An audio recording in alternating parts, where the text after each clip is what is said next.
Doing a quick walkthrough of an inverted Skullcrusher. Pretty useful one to have in the tool belt, particularly if you're in a really busy gym where you might not be able to get a hold of a cable or even a bench to do a conventional Skullcrusher with, and you still want to be able to blow out the triceps a little bit. Now, it's more or less like the incline push-up, but we're going to be isolating the triceps to a pretty considerable degree. So we generally want to be somewhere around waist level or below with this one. You can start quite high. That's going to make the resistance a lot lower. But the further down the bar is, the more weight is going to be applied through the hands, the more load is going to be placed on the triceps. So we do want to make sure that we're isolating effectively, but still at a low enough level that we are getting a pretty solid challenge out of it. So when it comes to the execution on this one, generally speaking, if we put our arms straight out in front, like so, and let them drop, it's going to be a pretty good proxy for where our width should be on the bar. And I recommend, rather than holding onto the bar, close grip like so, go open grip with the thumbs over the top.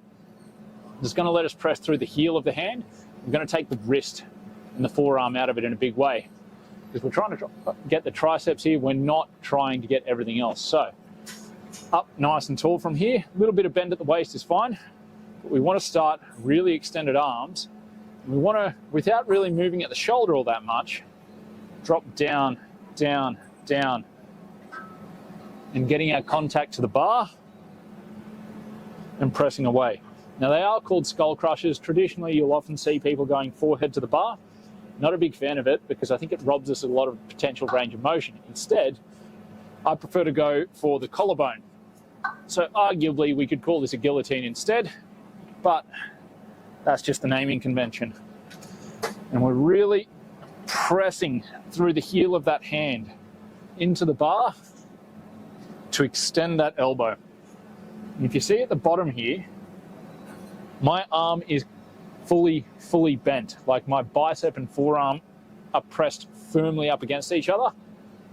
That is getting the maximum range of motion out of the movement that I can.